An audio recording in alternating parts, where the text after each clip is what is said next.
Salve, amici. Today we are finally going to introduce one of the core concepts of nouns in Latin, and that is grammatical gender.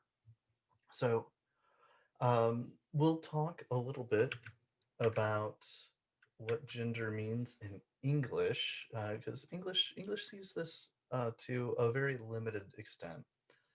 So we'll start out with grammatical gender in English. We'll talk about how we divide gender with agreement, and at the very end, we'll look at how you can identify a noun's gender or the form an adjective will take when it's describing a noun of various genders when you look them up in dictionaries. Okay, so let's get into this with English. Here we have a picture of a young woman, and a perfectly fine English sentence would be to say, the woman is near the water. Now, let's say we had introduced who this person was. We could say, like, Kate goes for a walk, and she is near the water. English uses gendered pronouns. So she is telling you that the thing being referred to is grammatically feminine. Maybe it's even less a grammatical thing, maybe just gendered feminine. Okay, so she is one of the words in English that reflects gender. Here we've got a man. Let's say this is Matthew. We could say Matthew is smiling. We could say the man is smiling. But if we say Matthew's really enjoying the weather today, he is smiling. So he in English is gendered to refer to the masculine. Unless we knew that Matthew referred to a woman, we would not say she is smiling to refer back to that person. Um, we only use he in English to refer back to men. All right, let's keep going. Here we've got something that is not a man or a woman. It is a boat. You'd say the Norwegian gem is sailing into the sunset. It is sailing into the sunset. So it in English refers to things that are not gendered as male or female, as masculine or feminine. Maybe male or female is better when we're talking about English. However, you may have heard people refer to boats as she. So there are a few words in English that don't refer to animals, whether human or otherwise, that are associated with a gender. So yeah, ships are often referred to as she in English. I think cars also. But because they are not living entities that have gender um, outside of grammar, I guess a social gender, it's fine to refer to them as it. So that is our huge division in English. We have she, we have he, we have it, where she and he refer to animals, basically, that are divided between two genders in the language, and things that aren't animals. Okay, now Latin takes things much farther.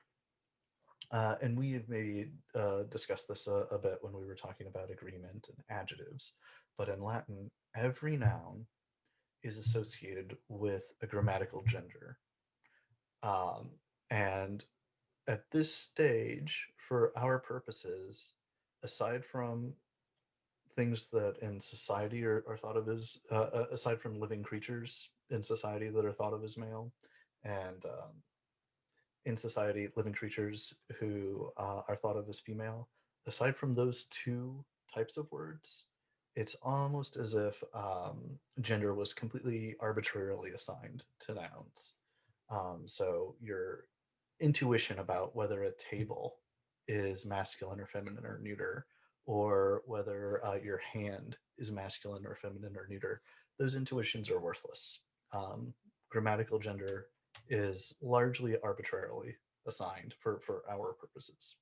So let's start out with entities that society um, assigns gender to, living entities. So here we've got a woman. Uh, in English, we might say the woman is happy. Um, Now, because woman is describing something that societally is associated with the feminine gender, we want to use for adjectives like Leita, for adjectives like this, we want to use first declension endings when we're describing someone or something that is grammatically feminine.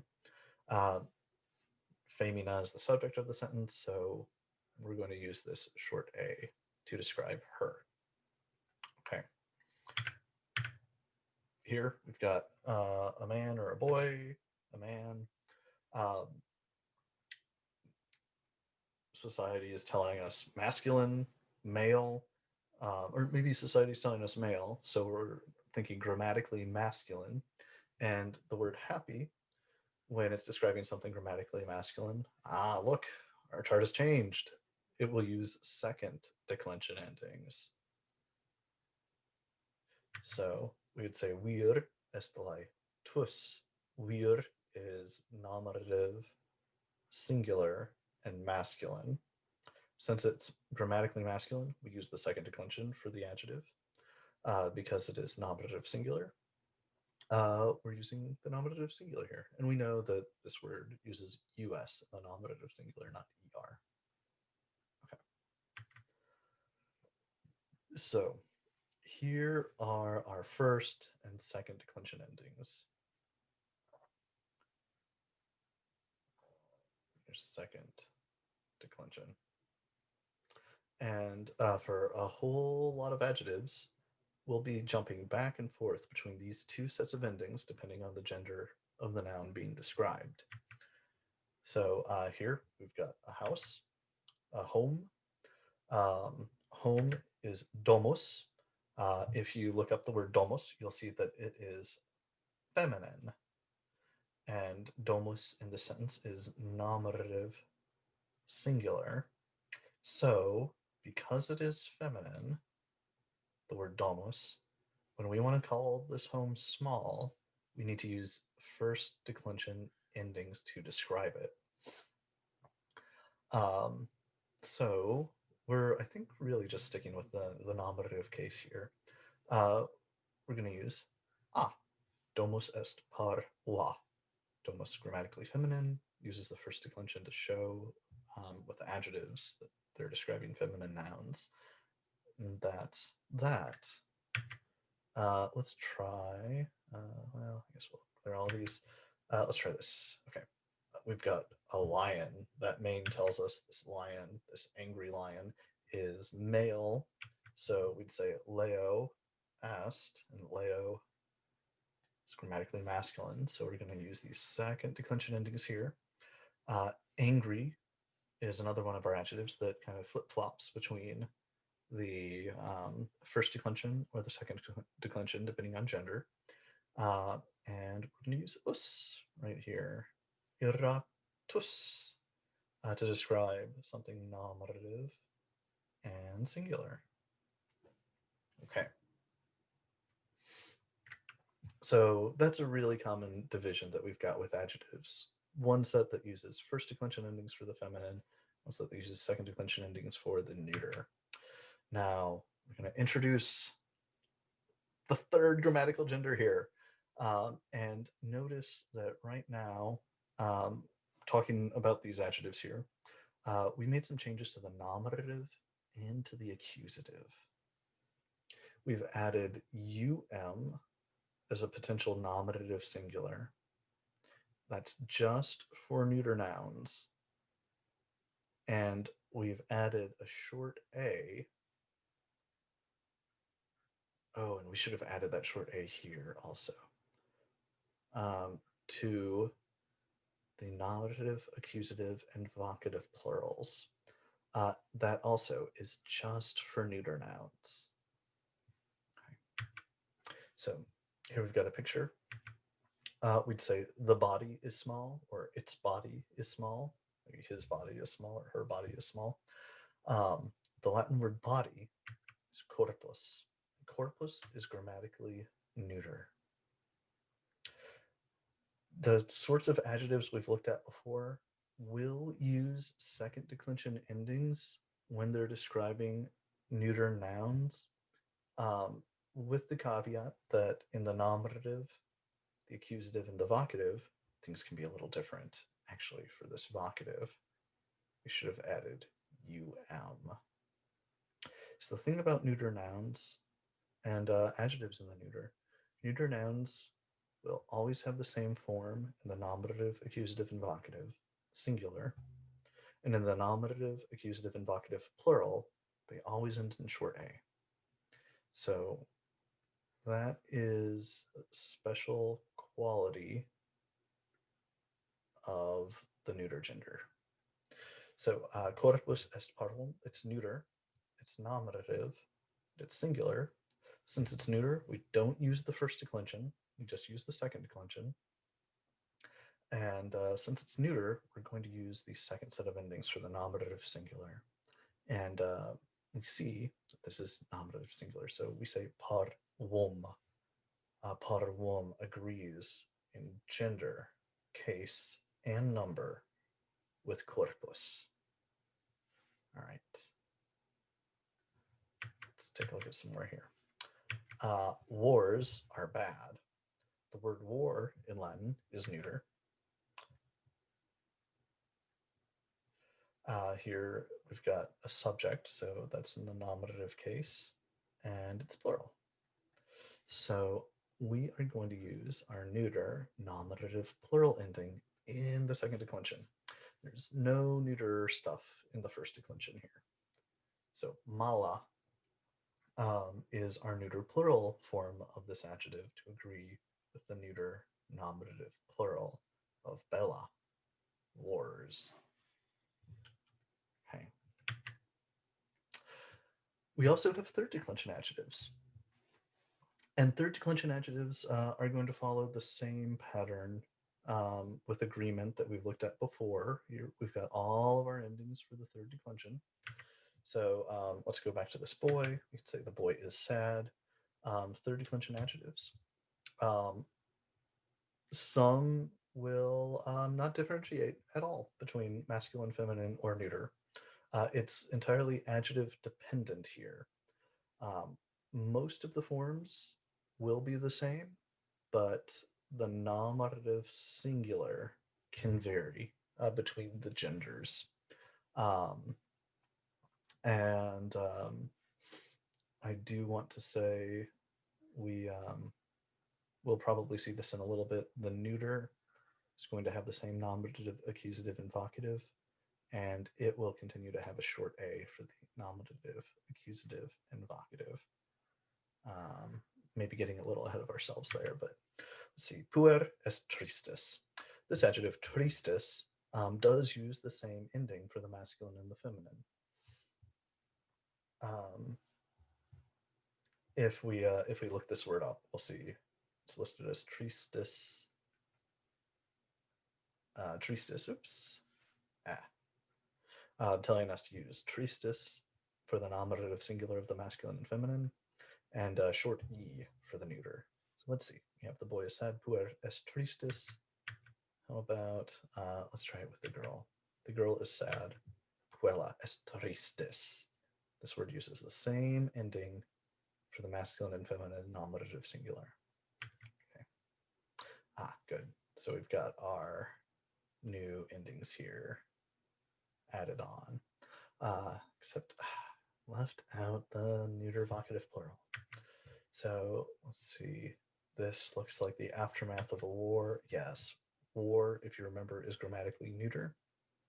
And seeing our dictionary entry for this word is tristis. That is what gets used for this particular third declension adjective. when describing something that is grammatically neuter in the nominative, accusative, or vocative singular. Okay. So, how do we recognize the gender and the declension of a word? Well, as I mentioned before, our intuitions don't help us out too much. So, looking words up in the dictionary and just getting used to what we see there is our primary source.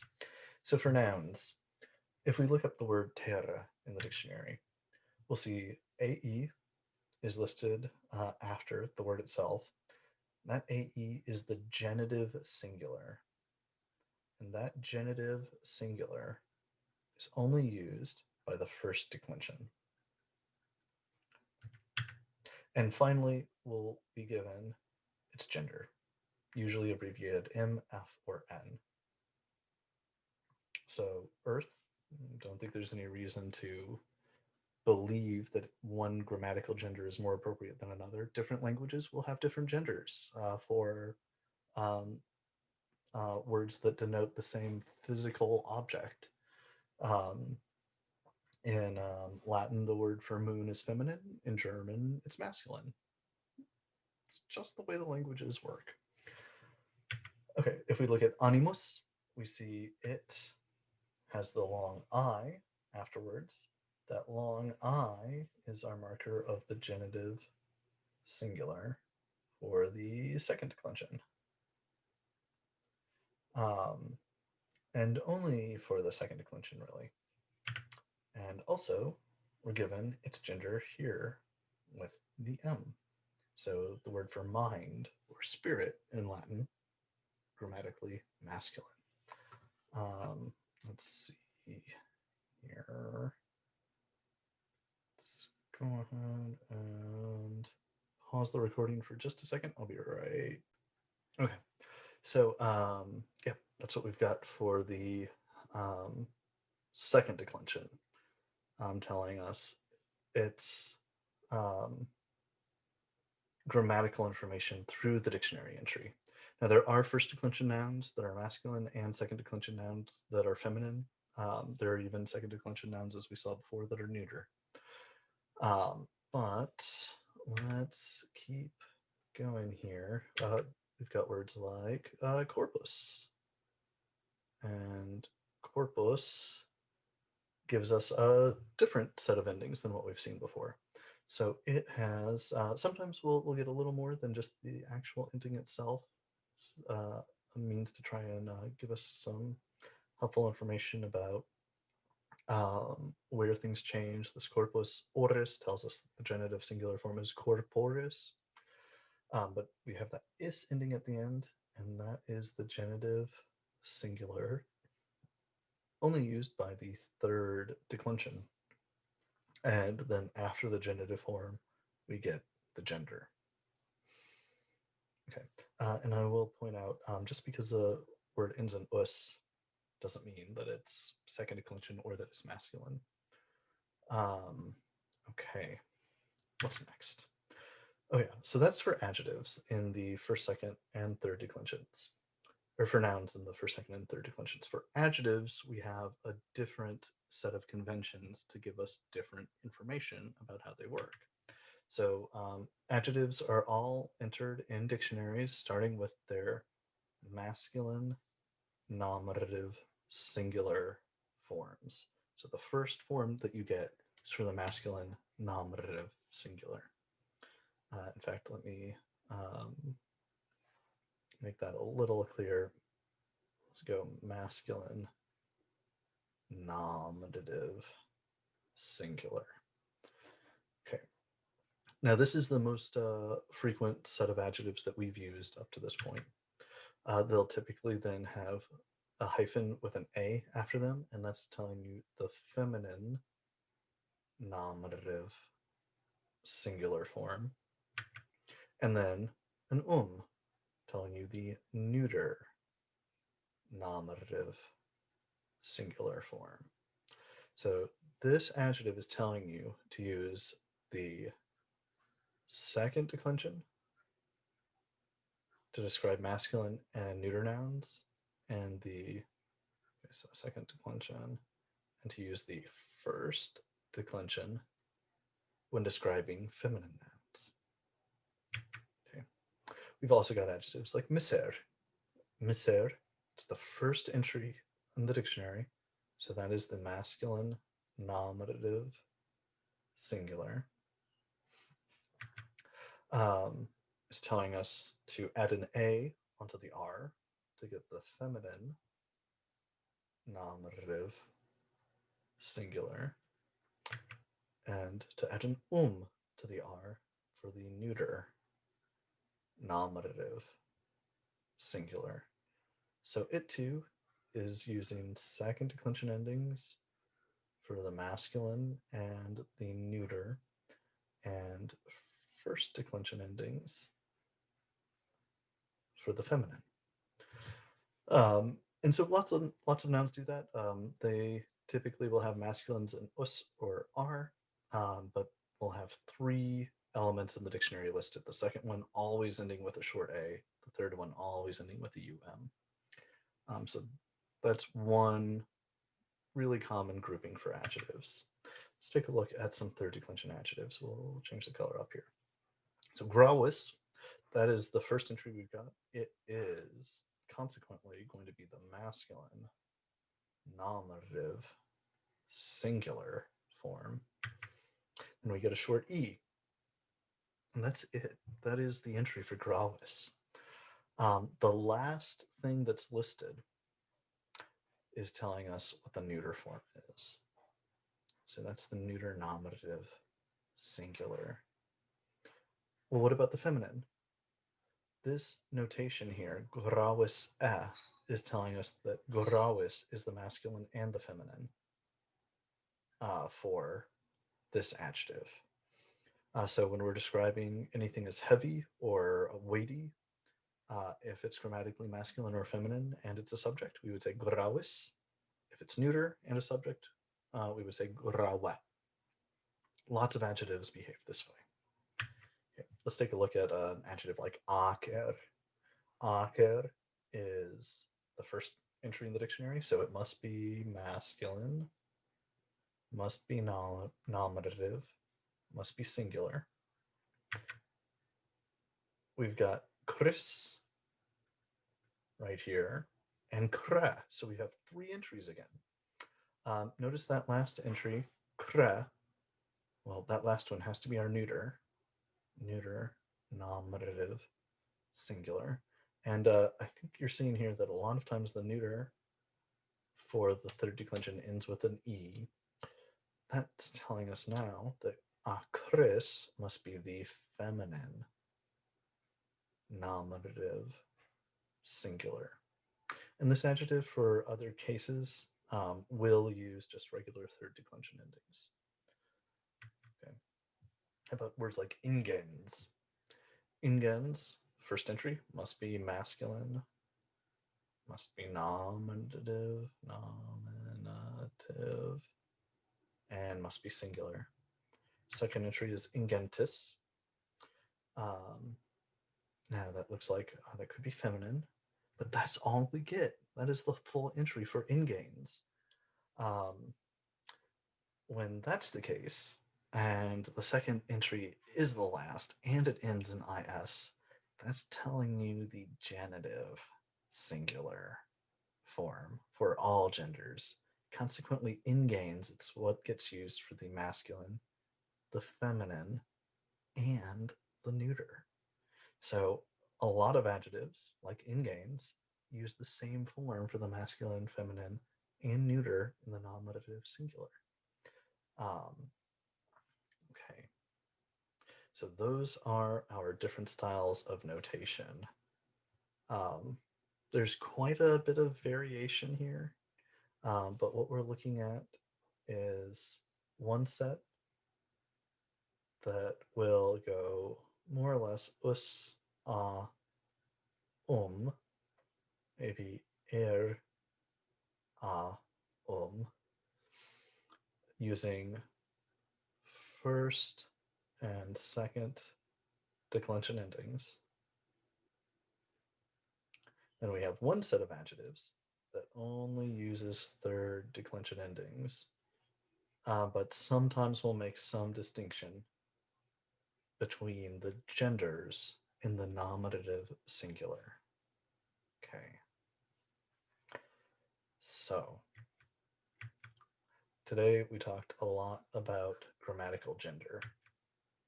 So, in English, we don't use a lot of differentiation. We're really just talking about the societal belief about an individual's sex. We saw that adjectives will have a variety of ways of showing the grammatical gender of the thing being described. And we spent that last slide really focused on how to tell the grammatical gender of a noun and how to tell the behavior of an adjective in response to the gender of the noun it describes. So there is a lot going on there. We're going to practice how to recognize this stuff and how to differentiate. So good luck. Walete.